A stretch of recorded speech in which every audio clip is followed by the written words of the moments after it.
Assalamualaikum warahmatullahi wabarakatuh. Pemirsa NTB 1 kembali lagi bersama saya Winda Azri Helwa. Pemirsa, berbicara mengenai pendapatan daerah yang merupakan suatu pilar kemandirian daerah sehingga dapat mencerminkan citra keuangan daerah. Hal tersebut tidak terlepas dari tugas dan fungsi Badan Pengelolaan Pendapatan Daerah. Lalu bagaimana pendapatan daerah Provinsi Nusa Tenggara Barat tahun 2022 dan bagaimanakah perencanaan pendapatan daerah Provinsi Nusa Tenggara Barat tahun 2023? Baik pemirsa NTB 1, di sini kita sudah bersama dengan Kepala Bapenda Provinsi Nusa Tenggara Barat, Ibu Hajah Epa Dewiadi SP. Assalamualaikum. Dan juga bersama Sekretaris Bapenda Provinsi Nusa Tenggara Barat, Bapak Muhammad Husni. Assalamualaikum. Selanjutnya, Kabid Pajak Daerah Bapak Muhammad Takiuddin Subeki. Assalamualaikum. Baik. Selanjutnya, Kabid Retribusi, Dana Perimbangan dan Pendapatan lainnya, Ibu Rizka Maharani. Assalamualaikum. Baik. Selanjutnya ada Kabid Perencanaan dan Pengembangan Bapak Mukarrom. Yang terakhir, Kabid Pengendalian dan Pembinaan Bapak Muhari Isnaidi. Assalamualaikum. Baik, waalaikumsalam. Baik pemirsa, sebelum kita berlanjut ke topik utama kita yaitu mengenai pendapatan daerah tahun 2022 dan perencanaan pendapatan daerah tahun 2023. Namun sebelumnya kita akan memaparkan bagaimana tupoksi dari Bapenda Provinsi Nusa Tenggara Barat yang akan langsung dijelaskan oleh Ibu Hajah Epa Dewiadi SP selaku Kepala Bapenda Provinsi Nusa Tenggara Barat. Baik, silahkan Ibu. Terima kasih Mbak Wid. Sebelumnya, Assalamualaikum warahmatullahi wabarakatuh. Perkenalkan, saya Ibu Eva Dewiani selaku Kepala Bapenda Provinsi Nusa Tenggara Barat. Terkait dengan tupoksi daripada Bapenda itu sendiri, kita harus melihat dulu Perda nomor 11 tahun 2016 mana susunan organisasi daripada Bapenda itu sendiri menjadi semakin luas, Mbak ya. Yang dulunya disebut Dispenda, Dinas Pendapatan Daerah, sekarang menjadi Bapenda, Badan Pengelolaan Pendapatan Daerah, di mana tugas kita itu terpaparkan atau terjabarkan dalam Pergub nomor 51 tahun 2017 dan juga rincian dari tupoksi itu sendiri termuat dalam Pergub nomor 42 tahun 2017. Tugas fungsi dan pokok daripada Bapenda itu sendiri adalah sebagai koordinator pendapatan. Pendapatan itu secara luas, Mbak. Jadi pendapatan itu bukan hanya dari pajak saja, tapi juga ada retribusi maupun dari pendapatan yang langsung dari pusat, yaitu dalam bentuk pendapatan transfer.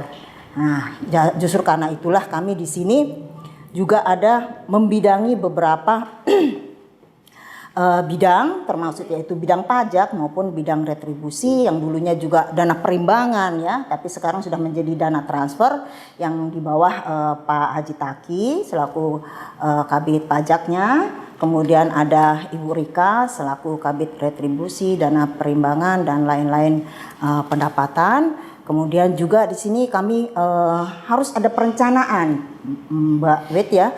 Jadinya perencanaan yang di bawah komandonya Pak Mukarrom ya, Renbang, disebut bidang Renbang, perencanaan dan pengembangan. Kemudian juga karena kami berkaitan dengan keuangan ya, dengan tupoksi yang bisa dikatakan berisiko tinggi, jadi kami juga memiliki bidang pengawasan dan pengendalian atau bidang Dalbin yang di bawah komandonya daripada Pak Isnaini. Kemudian semua itu struktur organisasi mulai dari UPT yang ada di 10 kabupaten kota yang sering disebut Samsat ya. Samsat itu UPTB, UPPD kalau di kami ya. Nah, atau dikenal di masyarakat luas yaitu sebagai Samsat yang tersebar di 10 kabupaten kota. Dan kami juga secara administrasi juga dipimpin nih oleh sekretaris badan ya, yang juga mengawasi semua bidang sumber daya manusianya, termasuk juga dengan dari sisi administrasi, keuangan dan perlengkapan dan lain-lain. Oke, baik Ibu. Berarti di sini ada 5 bidang Bu ya untuk berunjang kinerja dari Bapenda itu. 4 bidang tambah 1 ke sekretaris dan sebagai tenaga di lapangan yang langsung berhubungan dengan wajib pajak itu ada 10 kepala UPT atau UPT kepala Samsat. Oke, baik. Berhubung karena Ibu tadi menyebut pajak gitu ya, langsung kita beralih ke pendapatan daerah kita di Provinsi Nusa Tenggara Barat tahun 2022 ini, apakah sudah sesuai target begitu?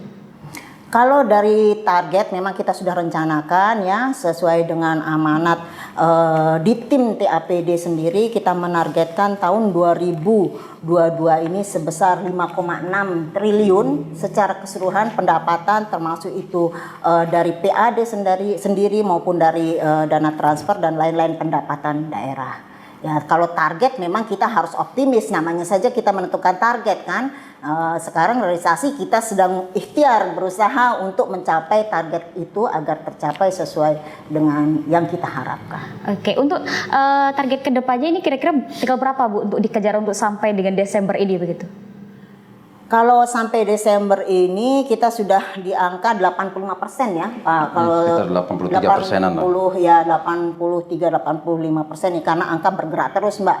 Terutama yang bisa langsung kita pantau itu ya dari pajak, khususnya pajak kendaraan bermotor itu alhamdulillah sudah 96% sampai hari ini sudah 96%. Jadi tinggal 19 miliar. Mudah-mudahan bisa mencapai 100% di akhir Desember, bahkan kita mengharapkan bisa terlampaui surplus dari yang sudah ditetapkan. Oke, tadi menyinggung juga mengenai pajak bermotor begitu ya. Apakah ini pajak bermotor ini masuk ke dalam PAD kita di tahun ini? Ya jelas, masuk komponennya.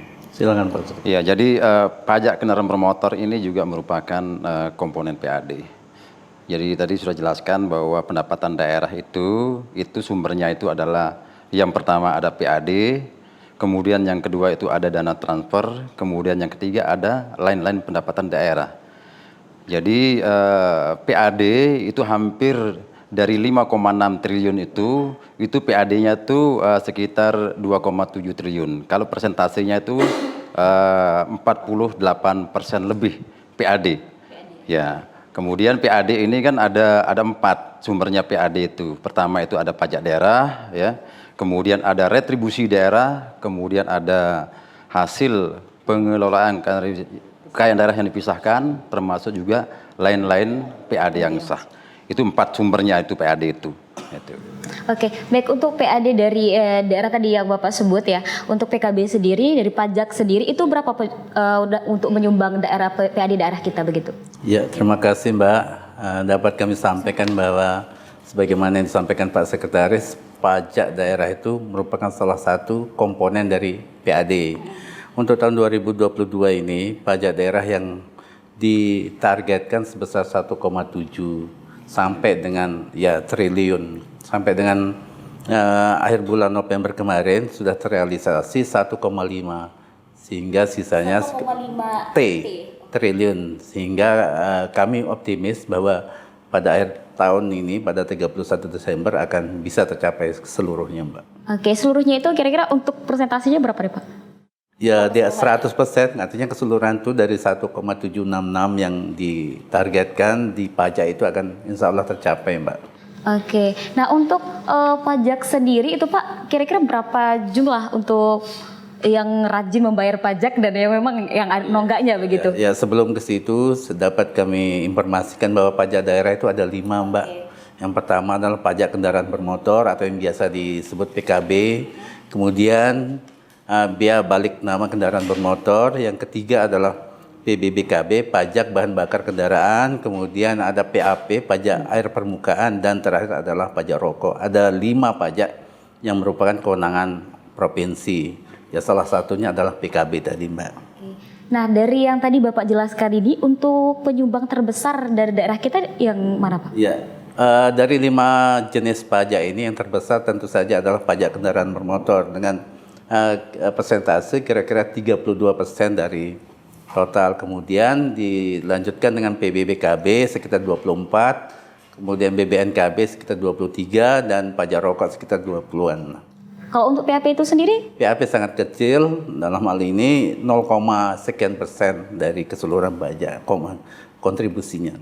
Oke, baik. Nah tadi untuk pajak ya, penyumbang dari pendapatan daerah kita. Untuk selanjutnya dari retribusi mungkin Ibu, apakah sudah memang mencukupi target atau bagaimana?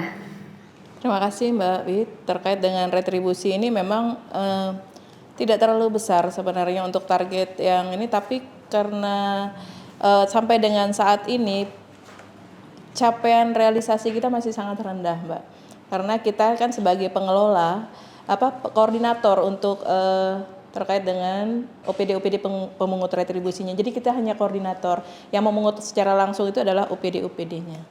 Oke, baik, memang berarti ada OPD yang memang langsung melaporkan begitu ya Bu ya? Iya. Oke. Nah itu untuk pelaporannya bagaimana Bu? Apakah memang langsung atau itu per bulan ataukah memang langsung ada ini ya pelaporan? Real time juga dia. Jadi tetap tercatat nanti di begitu terjadi penyetoran tercatat di kas daerah, langsung masuk di sana. Nanti dari BPKAD yang merekap semuanya.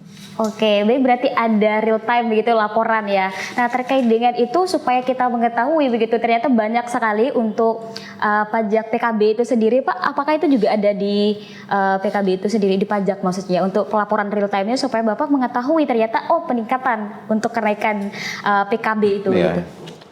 Jadi kalau untuk PKB mungkin saya tambahkan ya, untuk PKB itu kita punya dashboard ya, real time.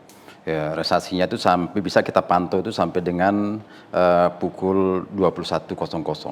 Karena memang pelayanan untuk pajak kendaraan bermotor itu sampai dengan malam hari ya pukul 21.00. Jadi di sana nanti akan kelihatan nanti realisasi di masing-masing wilayah ya UPT Samsat itu ya secara real time, baik yang bersumber dari kendaraan baru ya, yang bersumber juga dari kendaraan-kendaraan yang daftar ulang, termasuk juga kendaraan-kendaraan yang mutasi masuk dari luar daerah. Jadi terpantau semua. Berapa kendaraan baru dari yang keluar dari daerah itu kelihatan juga di data kita. Oke, itu laporannya per jam atau bagaimana? Bukan per jam, real time itu artinya sudah per detik, per menit itu sudah berubah angka itu ya. Jadi 82 unit layanan yang ada di Samsat ini ketika ditekan tombol saja sudah masuk angkanya di sini itu ya. Berapa unit Pak untuk pelayanannya? Di seluruh NTB ini sekitar 82 unit layanan yang tersebar di NTB ini ya. Ada yang mobil samlingnya, ada juga yang stay gitu ya. Ya. Kalau untuk mobil Samsat itu sendiri ya, Samsat ya, mobil Samsat gitu ya Pak ya. Itu berapa jumlahnya kira-kira yang ada di seluruh NTB? Di seluruh NTB ini ada sekitar 40-an ya unit ya mobil Samsat keliling gitu kan, yang menyebar ya membackup layanan-layanan yang memang tidak terjangkau oleh layanan-layanan yang sifatnya yang stay di tempat. Jadi Samsat keliling ini memang lebih gerakannya tuh ke pelosok-pelosok gitu kan. Ya, supaya lebih mendekatkan diri dengan wajib pajak masyarakat. Oke, itu kira-kira berapa personil yang dibutuhkan Pak yang mengisi untuk 40 itu, Samsat itu? Ya, jadi kalau untuk keseluruhan jajaran Bapenda ini ya untuk membackup tugas di Bapenda ini ada sekitar 700 personil lebih gitu ya. Jadi ada ASN-nya itu sekitar 361 orang ya. Kemudian juga ada yang non-ASN. Non-ASN itu nanti ya termasuk dari dalamnya itu ada agen Samsat ya. Ada agen Samsat itu sekitar 127 orang. Jadi tugasnya itu nanti menjadi agen Samsat di wilayahnya masing-masing. Nanti bisa pembagian tugasnya itu basisnya itu ada kecamatan, ada kelurahan ya yang akan menyampaikan informasi terkait dengan pajak kendaraan bermotor. Oh, berarti agen Samsat ini disebar juga di seluruh provinsi Nusa Tenggara Barat begitu, Bu? Ya, disebar ke seluruh wilayah kecamatan sampai kepada desa. Oke, berarti dia berbeda dengan mobil Samsat itu? Dia nanti membackup. Jadi kalau mobil Samsat keliling itu ya artinya menempatkan posisinya itu nanti di unit-unit layanan yang jauh mungkin ya dari jangkauan masyarakat itu nanti di backup dengan mobil Samsat keliling. Nah tugasnya nanti agen Samsat ini dia menyampaikan informasi nanti termasuk juga menyampaikan surat teguran, surat pemberitahuan pajak gitu kan, memfasilitasi masyarakat, informasi-informasi pajak dan sebagainya itu tugasnya dan mereka itu juga punya target-target yang harus direalisasikan. Oke, baik. Nah, dengan begitu kan seharusnya memang peningkatan masyarakat yang pajak itu harusnya lebih tinggi gitu Pak ya. Nah, tapi kita melihat sampai sekarang ini memang masih sedikit begitu masyarakat yang memang membayar pajak PKB di waktunya begitu. Nah, lalu strateginya untuk itu seperti apa? Ya, makasih. Sebagai informasi bahwa objek yang ada di NTB ini sekitar 1,7 juta Mbak ya. 1,7 juta Pak? Kendaraan, betul. Tetapi yang aktif melakukan pembayaran sekitar 818.000. Artinya masih banyak masyarakat kita yang belum melakukan pembayaran tepat waktu, yang mana itu kita bisa katakan bahwa kesadaran belum besar lah dari masyarakat. Untuk itu kita Ibu Kaban kami melakukan beberapa inovasi lah terhadap itu untuk menarik minat masyarakat untuk memenuhi kewajibannya dalam melakukan pembayaran itu.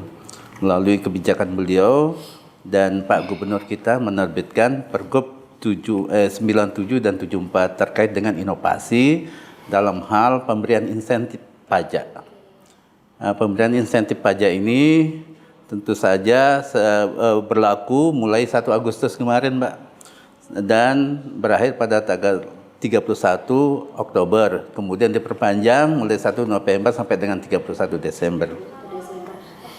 Apa ada tingkat kenaikan Pak untuk pembayaran pajak dari adanya insentif ini begitu? Tentu saja pengaruhnya sangat signifikan, terutama terhadap kendaraan-kendaraan yang melakukan penunggakan, baik itu yang dalam kurun waktu 1 sampai 5 tahun, kita menyebutnya sebagai TMDU, tidak melakukan daftar ulang, Mbak ya, terhadap klasifikasi kendaraan yang TMDU 1 sampai 5 tahun maupun yang di atas 5 tahun, karena adanya beberapa keringanan tersebut.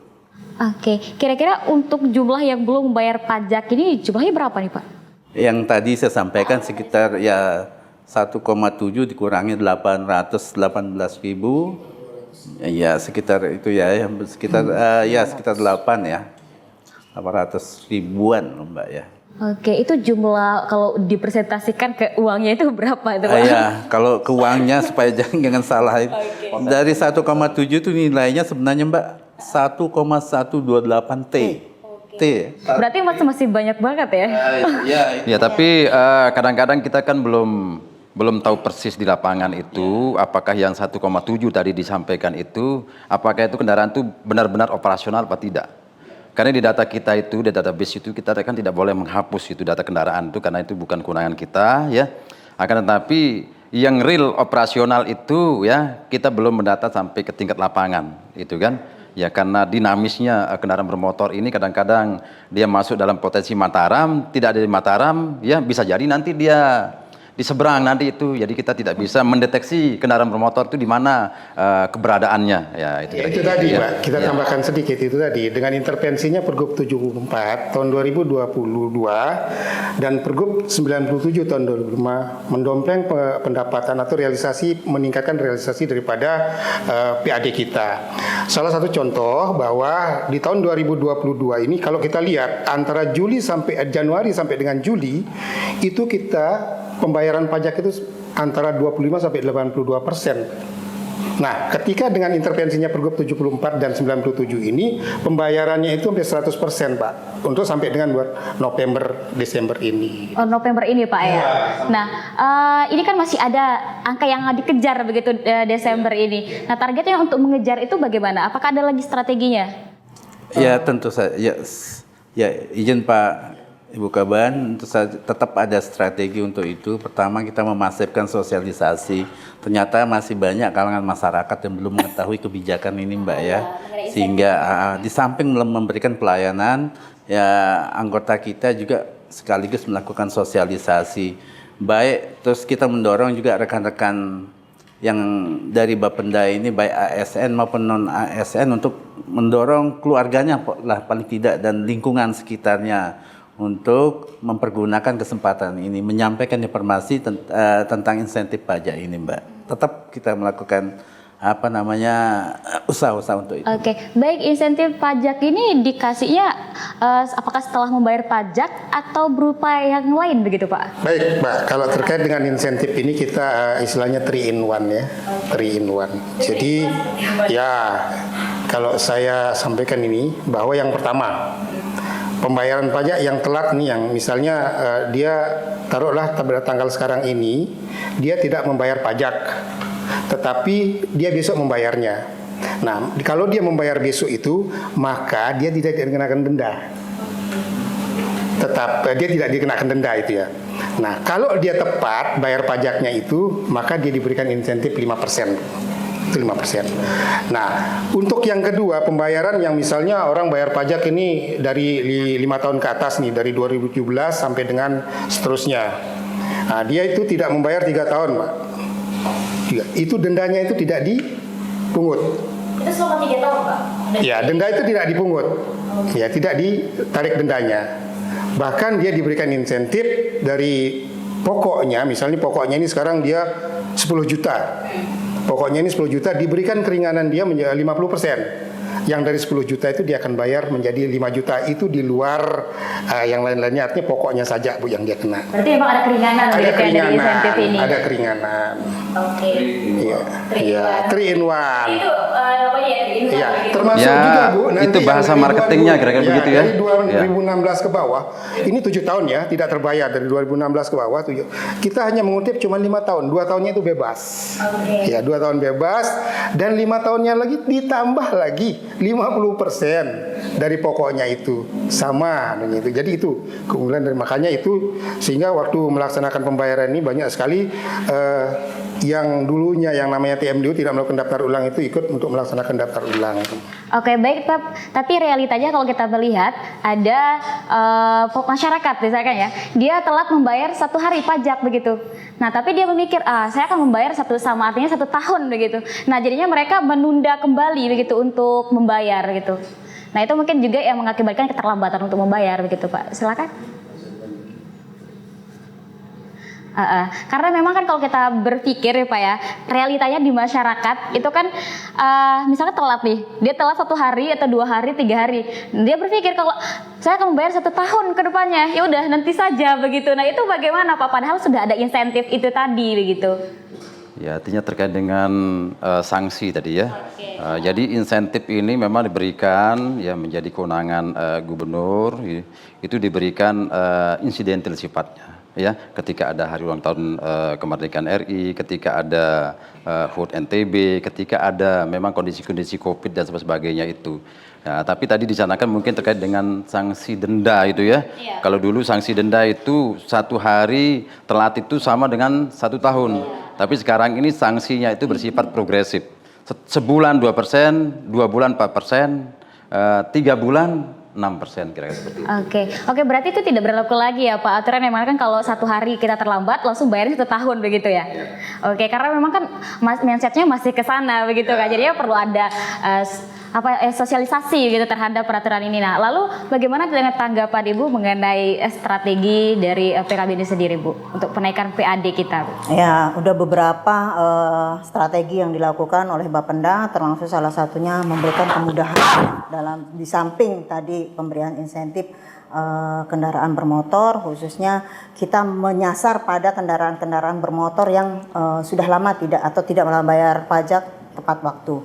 Karena dari data yang 1,7 tadi disampaikan oleh Pak Kabid Pajak itu kan tidak semua real data kendaraan itu memang aktif, operasional. Bisa saja mereka kendaraan itu rusak berat atau hilang. Kan tidak mungkin masyarakat membayar kendaraan yang hilang kan. Jadi strategi kita bagaimana sekarang yang tidak membayar pajak itu, tapi kendaraan itu memang sebenarnya adalah kendaraan yang memang harus membayar pajak. Dengan juga memberikan kemudahan-kemudahan di samping tadi insentif keringanan, juga memberikan kemudahan pembayaran, yaitu dengan menggunakan aplikasi KRIS ya, KRIS yang masyarakat bisa langsung membayar tanpa menggunakan uang tunai. Kemudian juga memberikan kemudahan membayar lewat edisi. Ya, edisi langsung tidak pakai uang tunai juga. Dan pelayanan-pelayanan kita yang tadi logo 247 itu ya, kita melayani selama 24 jam, 1 hari, 7 hari dalam sampai 1 minggu, itu benar-benar dilaksanakan. Karena ada lagi inovasi Bapenda, yaitu pembayaran kendaraan melalui Samsat Delivery. Itu sistemnya langsung ditelepon ya, kemudian di aplikasi Samsat Delivery dilihat lokasinya di mana, nanti petugas kami langsung mendatangi wajib pajak tersebut. Jadi bisa langsung dibayar di sana. Itu pun bisa diberikan kemudahan membayar menggunakan uang tunai ataupun non tunai. Itu yang delivery Bu ya. Oh, berarti masyarakat langsung menelpon atau kontak person yang ada di Bapenda begitu ya Pak. Iya Bu. Lalu petugas petugas yang akan datang begitu? Petugas yang akan datang sesuai dengan alamat yang disampaikan di aplikasi Samsat Delivery.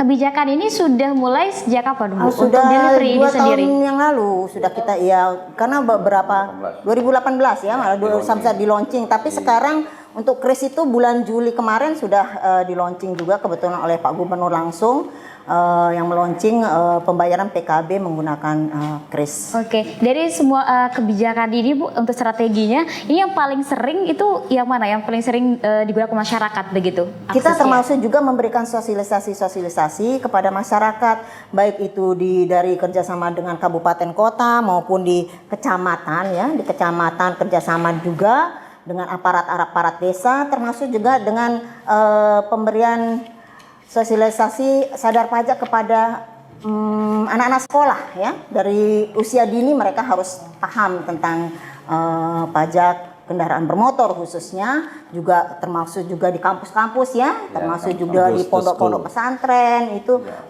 karena kita memiliki 10 samsat yang tersebar di kabupaten kota itu juga bergerak. Jadi beberapa strategi memang gencar kita laksanakan, terutama sosialisasi langsung baik melalui media sosial ya, elektronik maupun secara bertatap muka. Termasuknya ini juga merupakan salah satu media untuk mensosialisasikan program-program yang ada di Bapenda. Oke, baik, dari semua strategi ini tentunya ada bidang perencanaan ya yang dipegang oleh Bapak Mukarram. Nah, menurut Bapak bagaimana untuk strategi ini?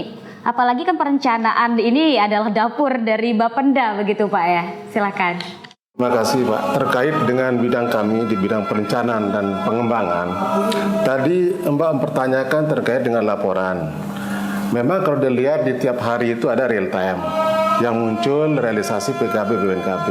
Namun kami tiap hari, tiap bulan selalu membuat laporan. Di situ ada sub bidang kami, sub bidang pelaporan di situ. Analisis dan pelaporan. Jadi sub bidang analisis dan pelaporan ini kalau kita lihat menganalisa bagaimana ke depan capaian kita, bagaimana realisasi estimasi ke depan sampai akhir Desember nanti. Begitu pula laporan. Laporan itu kami himpun dari bidang retribusi dan bidang pajak terkait dengan pelaporan. Namun terkait dengan rencana pendapatan, kami juga dari rencana pendapatan ini meminta bagaimana target tahun 2022-2023 ke depan dari bidang pajak dan bidang retribusi.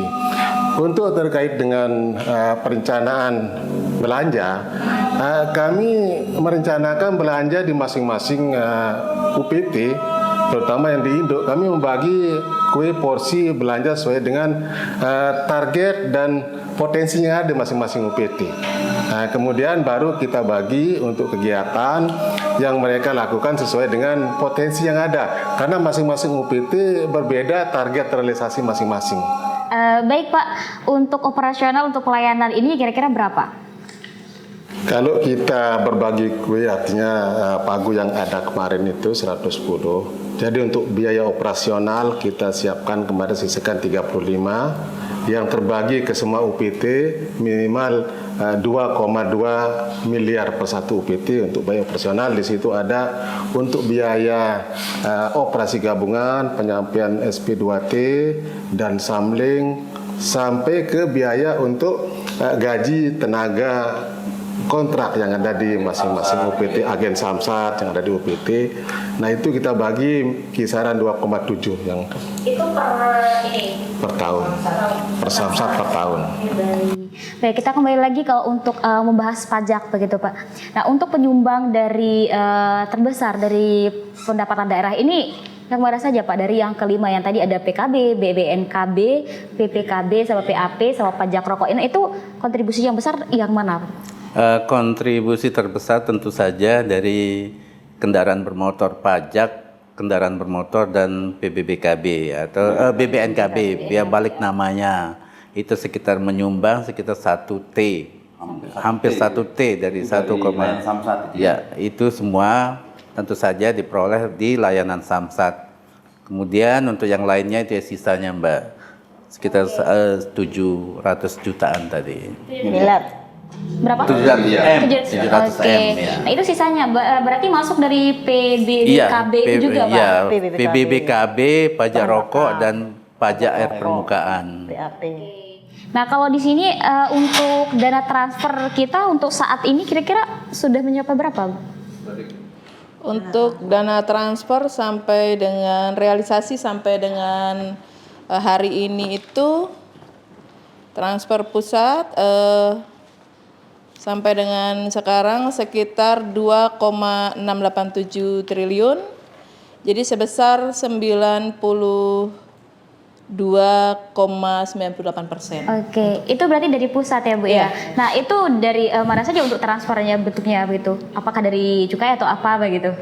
Iya, jadi di sini ada dana bagi hasil, dana ininya, dana perimbangan, dana bantuan keuangan. Yang mana di sini ada dana bagi hasil, DAU, DAK fisik dan non fisiknya. Oke, baik, berarti itu sudah capaian dari dana transfer kita di saat ini berarti. Sampai Sampai update hari terakhir ini, gitu. November ya.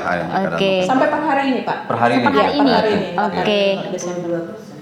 Oke, apa itu sudah mencapai target untuk dana transfer sendiri, Bu? Untuk Tentu 2022 kalau ini? untuk dana transfer ini kita berharap tetap di 100% ya, Mbak ya. Kalau dana transfer. Ini sudah mencapai atau bagaimana, Bu, sampai 92. hari ini? 92. Sudah 92%. Oke, baik. Berarti tinggal mengejar Iya. akhir tahun ini begitu Kalau ya. untuk dana transfer itu kan kebijakan dari pusat. Ya tinggal menunggu mungkin transfer pada bulan terakhir ya di Desember ini akan mengenapkan menjadi 100%. Mudah-mudahan ada surplus gitu kan. Ya. Baik, Pak. Selanjutnya di sini kan kalau kita membahas tadi untuk pendapatan yang terbesar itu penyumbangnya begitu di pendapatan daerah itu ada PKB dan juga ada beberapa BBNKB begitu ya Pak ya. Nah, kalau misalkan nanti ada masyarakat yang tidak taat untuk membayar keduanya itu apa penindakannya kira-kira? Kalau untuk PBBKB ini ya memang ini pembayar pajaknya itu sesungguhnya itu yang dibebankan itu kepada masyarakat selaku konsumen BBM bahan bakar kendaraan bermotor ini ya. Akan tetapi karena ini sifatnya ini adalah pajak itu adalah self assessment gitu kan, pelaporan, jadi yang memungut pajak itu adalah wapunya, wajib pungutnya. Wajib pungut itu adalah penyedia bahan bakar. Jadi penyedia bahan bakar itu mungkin kita mengenal mungkin BUMN-nya namanya Pertamina, itu wajib pungut pajak bahan bakar kendaraan bermotor.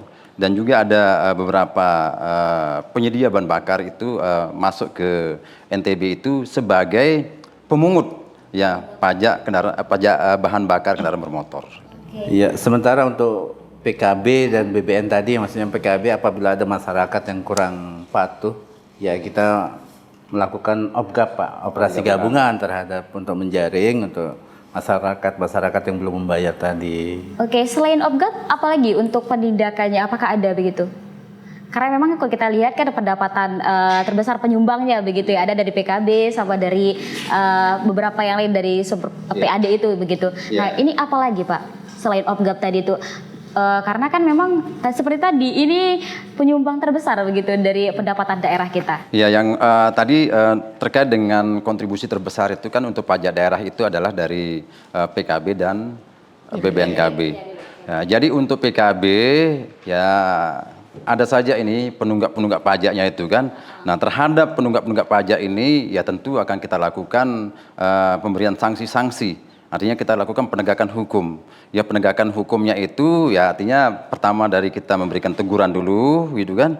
Kemudian ada namanya operasi gabungan patuh pajak ya yang kita bekerja sama dengan mitra kepolisian, kemudian ada dinas perhubungan, juga melibatkan Denpom gitu ya, POM TNI dan sebagainya. Itu kita lakukan itu ya di semua wilayah gitu ya. Kalau dilihat dari itu penindakan, ditilang itu juga sudah dijelaskan di Undang-Undang 22 terkait dengan lalu lintas angkutan jalan itu ada diterbitkan di notis itu di apa? Surat tilang 21 hari itu. Nah, artinya kalau 21 hari tidak membayar itu maka dia akan dilakukan teguran. Akan diberikan teguran. Teguran pertama, teguran kedua, teguran ketiga sampai kepada nanti ada penindakan hukum sesuai dengan aturan-aturan yang berlaku. Oke, tegurannya ini disampaikannya ketika ditemukan atau bagaimana? Atau memang ada pengecekan sendiri Pak untuk yang terlambat begitu membayar atau yang tidak taat? Ada kita istilah SP2T itu. SP2T, ya, okay. itu kan diberikan pada semua wajib pajak. Kita kan punya datanya. yang memang penunggak-penunggak itu kita punya datanya semua. Nah itu yang tugas daripada agen Samsat itu menyampaikan teguran-teguran SP2T itu. Di samping itu juga bukan hanya dalam bentuk teguran, bukan hanya dalam bentuk tindakan ya terhadap sanksi-sanksi yang diberikan kepada wajib pajak yang menunggak. Sanksi administrasi dalam bentuk denda itu pun merupakan salah satu upaya ya, salah satu upaya kita untuk memberikan sanksi kepada masyarakat yang melakukan penunggakan. Kan ada denda pajak, denda PKB, ada yang nilai sampai sebulan ini 2%, itu merupakan salah satu bentuk tindakan juga. Sanksi begitu ya.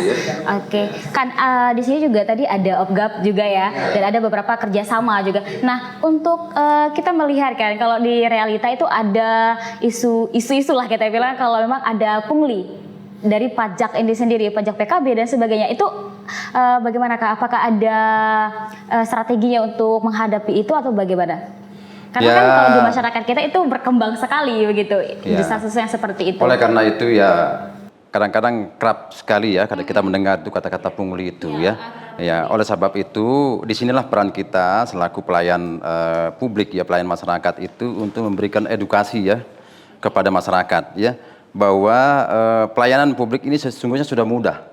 Ya, sepanjang artinya kita sudah melengkapi syarat-syarat itu ya, pasti pelayanan itu akan terselenggara gitu kan.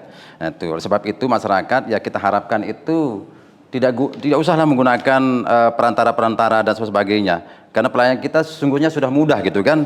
Ya, jadi kalau mau menunaikan kewajiban pajaknya itu silakan lengkapi persyarat-syarat sesuai dengan ketentuan aturan, datang sendiri ke unit layanan kita ya. Bahkan sekarang kan ada inovasi-inovasi yang tidak perlu harus hadir ke unit layanan Samsat ya. Bisa melalui layanan yang on call, Samsat delivery, Kalau khusus bisa kita melalui di Bapenda, Pak Samsat. kalau kita khusus di Bapenda ini, kita kan sudah melakukan dengan sistem semua, Pak. Itu semua by sistem semua, sehingga terdetek semua. Apa yang kita lakukan, apa yang kita masuk itu sudah terdetek. Jumlah besarannya itu sudah jelas. Jadi kita tidak bisa melakukan itu dengan ini harus bayar sekian. Itu ada sistem yang akan langsung masukkan. Oke, berarti ini mungkin butuh sosialisasi juga ke masyarakat ya. Apalagi di sini sudah jelas ada tarifnya Mbak, pajak itu sampai angka di belakangnya pun sudah jelas. Sudah jelas, ya, ya betul. Karena ada info pajak di sana kan kita punya, Berapa jumlah di situ ya, segitu yang harus dibayar. Itu kewajiban. Untuk pajak ya, untuk pajak kendaraan. Dan saya kira masyarakat nanti bisa komplain, Mbak, ya. Ketika nanti pajaknya katakanlah mungkin untuk sepeda motor itu 200.000, misalkan pajaknya ternyata dipungut 300.000, silahkan komplain kepada petugas kami. Nah, itu kalau ada yang terjadi seperti itu, ya itu bisa kita tindak itu kan. Nah, itu. Jadi kita berikan kebebasan kepada masyarakat, kita berikan informasi-informasi bahwa informasi pajak itu baik secara langsung maupun secara by system.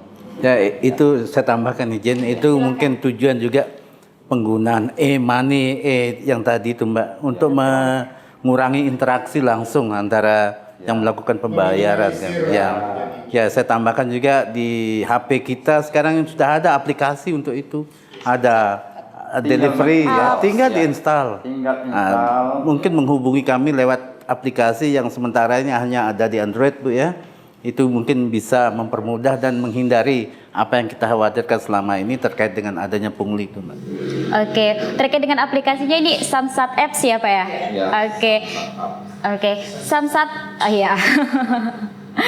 Ini sudah sejak kapan untuk Samsat Apps ini sendiri? Apakah sudah dari 5 tahun yang lalu atau memang baru sekarang? 2018 ya. Oke, nah untuk masif penggunaannya saat ini kira-kira apakah sudah terdetek atau bagaimana untuk Samsat Apps sendiri? Ini apakah sudah efektif atau bagaimana? Ataukah membutuhkan perencanaan kembali begitu Pak? Terkait dengan Samsat App, ini inovasi dari kami Bapenda sejak tahun 2012 yang lalu. Samsat App ini dilaksanakan atau dipakai dulu bulan 18 ya, 18 itu di Bedang Renbang sendiri ada di situ ke Kasubit, Kepala Subbidang Pengembangan Teknologi Informasi Pajak Kendaraan Bermotor. Nah di situ kita membuat aplikasi, meminta di situ Kepala Subbidang kita untuk memberikan inovasi atau membangun inovasi terkait dengan pelayanan. terkait Samsat App, dan apalagi sekarang 2 tahun yang lalu kita minta untuk membuat aplikasi informasi pajak Info PKB. Info PKB ini untuk mempermudah kami di lapangan untuk melaksanakan operasi gabungan.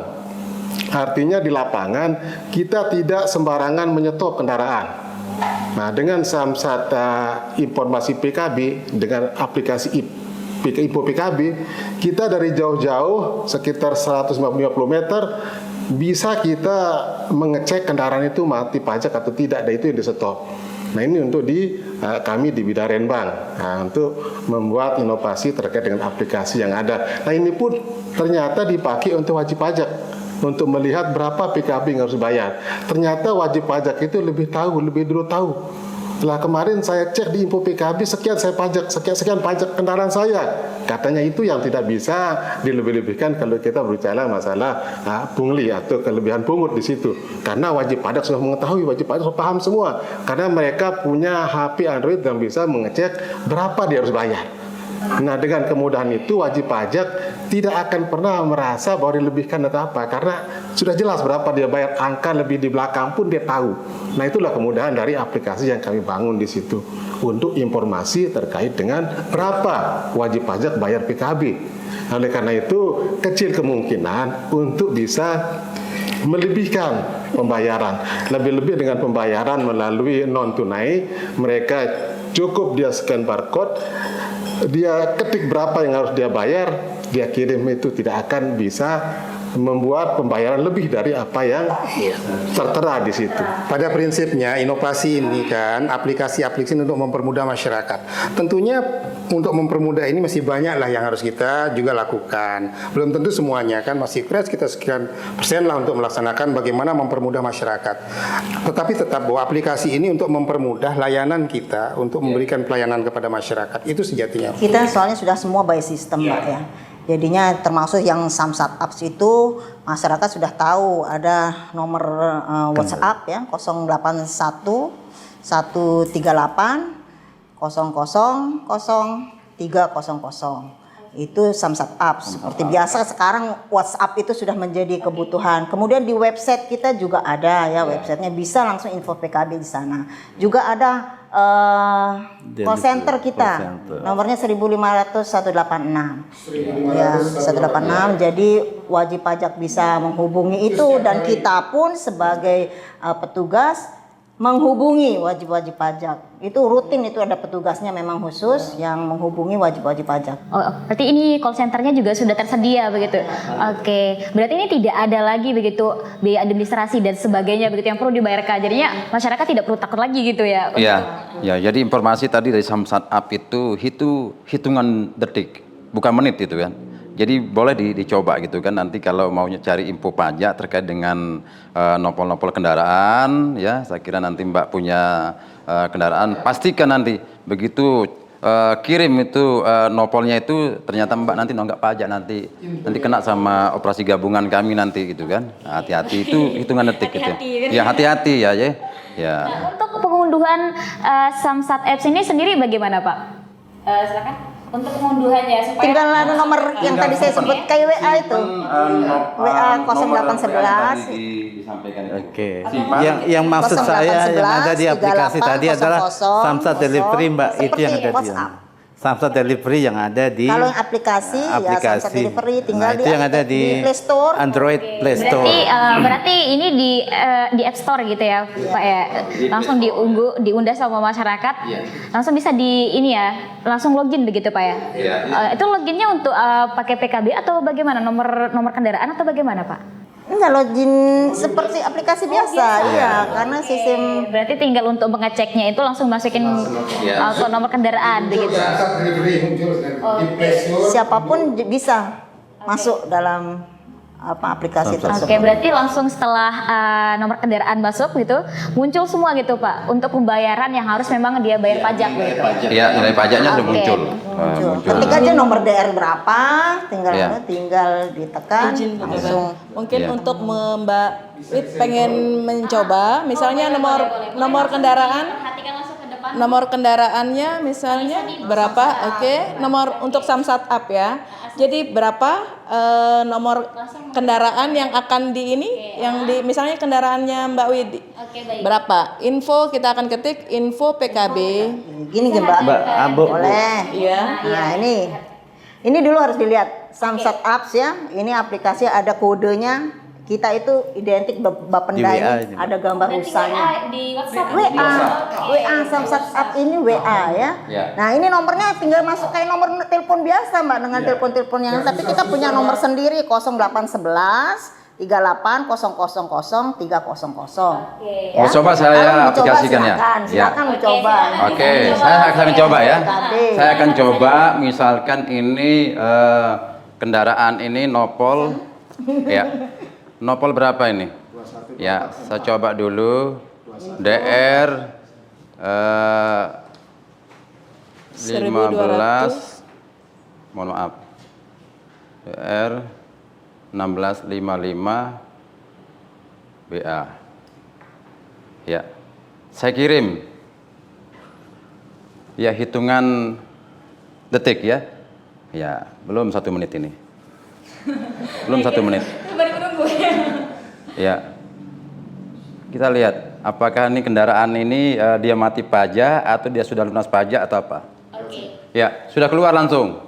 Ya, bahwa pemilik kendaraan bermotor ini adalah Ibu Normawati, ini beralamat di Monjok ini ya. Ternyata pajaknya hidup. Oke, berarti langsung ada datanya tersendiri di Ada datanya tersendiri baik. langsung. Dan ini 24 jam loh Mbak. Dan ini Kalau 24 jam ini misalnya info mau ini jam kan? 12 malam dia langsung karena mesin yang menjawab. Ya. Jadi kalau datang ke Samsat inilah kewajibannya gitu kan. Itu, Jangan makanya sampai nanti lebih gitu kan. 24/7 itu ya ini mesinnya kira-kira menjawab, seperti itu. melayani. Samsat App itu berbasis WA. Oke, berbasis berarti tidak perlu menginstal aplikasi gitu, Tidak Pak, perlu ya? kecuali yang Samsat delivery. Ya. Nah, Play Store bisa dibuka. Nah, seperti ini. Jadi kita ini ada Samsat Delivery seperti ini. Oh, berarti Ini yang aplikasi itu Samsat Delivery. Yang tadi menjemput. Misalnya Mbak mau tugas, order. Kayak order makanan, order barang. Nah, order kita mau order untuk pembayaran. Kita tekan yang order, nanti petugasnya yang akan ke wajib pajak yang melakukan order tersebut. Oke, berarti memang sudah include ya untuk strategi supaya supaya masyarakat rajin begitu membayar pajak. Banyak sekali Oke. aplikasi inovasi berupa kemudahan Mbak yang sudah kita bangun. Tadi kita juga sempat membahas mengenai insentif tadi ya. Itu ketika ada insentif ini, pembayaran PKB atau pajak itu langsung naik begitu sampai dengan periode November ini begitu Pak ya. Nah, di sini kan juga sudah ada perpanjangan sampai dengan Agustus. 31 Desember begitu Pak. Nah, apakah sampai sekarang memang terus menaik atau bagaimana setelah dia ada perpanjangan insentif ini? Ya, kalau terkait dengan insentif ini, intervensi insentif ini memang dari Oktober sampai dengan Agustus sampai dengan Oktober itu trennya tinggi, Mbak. Itu mencapai sampai dengan hampir 100% kita kalau kita lihat anunya itu pembayarannya itu. Jadi tingkat aktifnya masyarakat untuk melakukan pembayaran karena ada intervensi bahwa di sana akan ada pemotongan, ada diberikan insentif sampai dengan 50%. Nah, merujuk daripada itu kita lihat dengan bagus dan trennya itu bagus, maka kita perpanjanglah dia dari 1 November sampai dengan 31 Desember. Baik, tadi kan ada beberapa yang dikejar target untuk Desember ini begitu Pak. Dari kebijakan ini atau insentif ini, apakah memang Bapak prediksi akan sesuai dengan target yang akan dikejar begitu untuk PAD kita dari pajak itu sendiri? Ya, insya Allah khusus PKB terkait dengan pemberlakuan insentif ini kita akan mencapai apa yang sudah ditargetkan 100% Mbak. Mungkin sebelum tanggal 31 sudah tercapai nanti Bu. Ya, mudah-mudahan ini menjadi kado ulang tahun ya Panglima Food NTB lah gitu kan. Food NTB ke Baik, ini khusus 64. untuk PKB begitu Pak ya. Nah, bagaimana dengan sumber PAD yang lainnya Pak? Dari pajak, khususnya dari pajak, selain PKB, BBNKB tadi kan ada PBBKB, ada PAP dan pajak rokok, Mbak. Dan upayakan PBBKB itu juga di Food NTB ini juga bisa tercapai, kan? Ya. Lanjut Pak Sekretaris. Oke, silakan Pak. Karena kan memang selain yang tadi PKB itu untuk targetnya apakah bisa memang selain dari PKB dan yang tadi ya Pak ya. Apakah memang bisa target Ya, di 2022 kalau tadi ini sudah Desember disampaikan ini? untuk pajak daerah itu yang targetkan 1,7 triliun itu ya, kita masih punya rasa optimis ya untuk mencapai target. Sekarang ini kita mungkin melihat nanti selain PKB ada PBBKB, PBBKB juga kita optimis akan mencapai target. Ya, tinggal pajak rokok misalnya gitu. Ya, pajak rokok ini ya seiring mungkin dengan adanya perubahan kebijakan pemerintah daerah, pemerintah pusat itu kan, di dalam menetapkan tarif-tarif cukai rokok itu, ya tentu nanti akan tentu nanti banyak cukai gitu yang akan diperoleh dalam akhir tahun 2022 ini. Baik. Berarti dari insentif ini merupakan strategi yang memang unggul begitu, kita bisa mengatakan seperti itu Pak ya. Nah, untuk perencanaannya apakah insentif ini untuk 2023 akan diterapkan kembali Pak?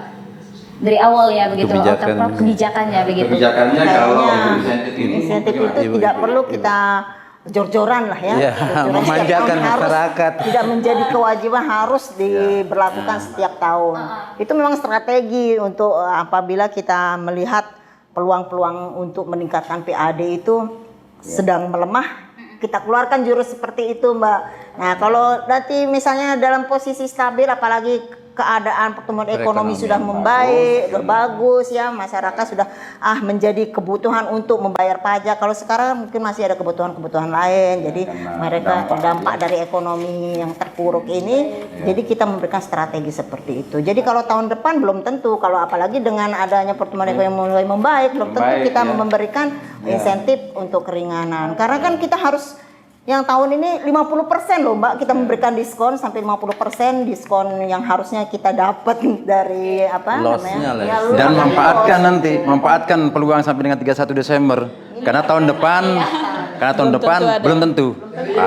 Untuk menambah, jadi yang kemarin tidak melakukan bayar pajak misalnya kendaraan ini kan, nah sekarang dengan adanya pergub ini dia menjadi aktif. Ada untuk mengaktif, sehingga untuk tahun-tahun berikutnya dia kembali aktif untuk melaksanakan kewajibannya untuk membayar pajak gitu ya. Berarti tidak ada alasan lagi ya untuk akhir ini langsung membayar pajak, tidak ada alasan lagi untuk tidak membayar pajak begitu ya. Baik, nah untuk perencanaan sendiri, untuk perencanaan pendapatan kita di tahun 2023 sendiri bagaimana ke depannya? Apakah memang sudah ada begitu perencanaan untuk pengembangan pendapatan kita di 2023? Baik, silakan. Mungkin dari Pak Mukarron dulu. Kalau perencanaan pendapatan tahun 2023 itu ya seiring dengan kebutuhan program-program pembangunan daerah kita ya, tentu kita juga sebagai leading sector dalam mengkoordinir pendapatan daerah ini ya harus mampu memberikan performa pendapatan daerah yang ada pertumbuhan ya dari tahun 2022 ke tahun 2023. Ya, tapi kami tetap realistis, Mbak, sesuai dengan peluang yang ada. Tentu saja pertumbuhan ekonomi secara makro, mikro, kita juga tetap menjadi barometer kita, acuan kita dalam menetapkan target itu. Oke, baik. Untuk pembangunan strateginya lagi bagaimana? Untuk 2023 ini untuk meningkatkan PAD kita baik dari strategi PKB dan sebagainya, yang 5 tadi untuk sumber pajak, apakah memang sudah ada begitu untuk perencanaannya di 2023 ke depan? Ya, strategi ya tetap kita kembali seperti yang disampaikan Ibu Kepala tadi, Bu Kaban, bahwa kita meningkatkan kuantitas maupun kualitas pelayanan kita kepada masyarakat. Tentu saja secara itu akan membangun trust masyarakat untuk mendorong membayar pajak yang merupakan kewajiban mereka. Ya tentu saja di samping itu ya kita sosialisasi terkait dengan kewajiban tersebut. Itu menurut saya. Ya, tambahan juga mungkin potensi-potensi yang ada, potensi-potensi ada untuk mendompleng pencapaian target itu tetap kita optimalkan untuk mencari bagaimana potensi-potensi baik di yang dilakukan oleh OPD perangkat daerah, yang mungkin ada retribusi, ada pajak-pajak yang dihasilkan mungkin seperti pengelolaan air yang lain, mungkin itu bisa kita optimalkan kembali untuk bisa menambah pundi-pundi daripada realisasi untuk target. Ya, makanya terhadap jenis pajak itu kan lain-lain, Mbak, kebijakan yang kita akan lakukan untuk mendorong itu, misalnya di PBBKB sekarang kita sudah mulai melihat ada chance atau kesempatan atau peluang di situ, di mana dengan adanya perubahan harga BBM tentu saja itu merupakan peluang bagi kita, Mbak. Kemudian penghapusan BBM subsidi dalam hal ini premium yang tidak lagi diberlakukan, dan mungkin pembatasan penggunaan BBM subsidi itu adalah merupakan peluang kita untuk meningkatkan pendapatan daerah juga dari PBBKB, khususnya pajak bahan bakar kendaraan. Kemudian untuk PAP atau pajak air permukaan, sebagaimana disampaikan Pak Kabid Dalbin tadi, kita secara melakukan intensifikasi penagihan langsung ke wajib pungut, kemudian ekstensifikasi. Kira-kira ada enggak objek-objek baru yang bisa kita gali untuk membayar pajak air permukaan tersebut? Makanya saya bilang disampaikan tergantung jenis pajaknya, strateginya. Ya, tergantung jenis pajak ya. Tadi mungkin kita tambahkan sedikit ini terkait dengan strategi kebijakan itu ya. Memang lain jenis pendapatan ini ya beda strategi gitu kan. Ya, akan tapi fokusnya kita itu adalah yang bisa kita lakukan intervensi itu hanya pendapatan asli daerah. Ya secara langsung bisa kita intervensi ya. Di 4 komponen tadi ada pajak, ada retribusi, ada hasil pengelolaan kekayaan terpisahkan dan lain-lain PAD. Ya terhadap pajak daerah itu ada 5 tadi kan. Ya termasuk tadi PBBKB itu ini merupakan sumber yang cukup potensial gitu kan.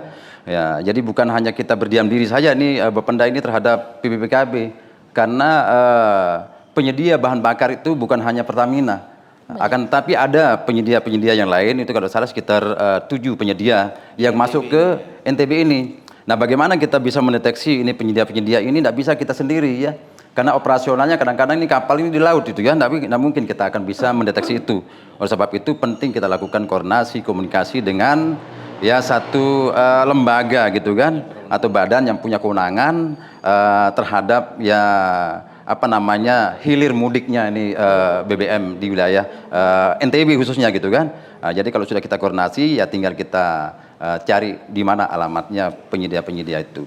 Nah, sedangkan untuk retribusi saya kira ada retribusi jasa usaha, ada retribusi jasa umum, perizinan. Kan untuk retribusi jasa usaha ya bagaimana kita memberikan pelayanan kepada masyarakat itu, karena kita punya katakanlah mungkin aset yang disewakan, ya aset yang digunakan oleh masyarakat itu kan, itu kita kelola dengan baik, tentu dengan sedikit meningkatkan kualitas sarana dan prasarana kita itu. Oke, baik Pak. Yang jelas strategi di 2023 tentu merupakan kelanjutan juga dari strategi kita di 2022 ini ya, sebagaimana optimalisasi pendapatan daerah akan ditingkatkan lebih lanjut ya, termasuk juga kerjasama termasuk dengan kabupaten kota, stakeholder lainnya, termasuk dengan OPD penghasil retribusi yang ada di pemerintah Provinsi Nusa Tenggara Barat. Oke, baik.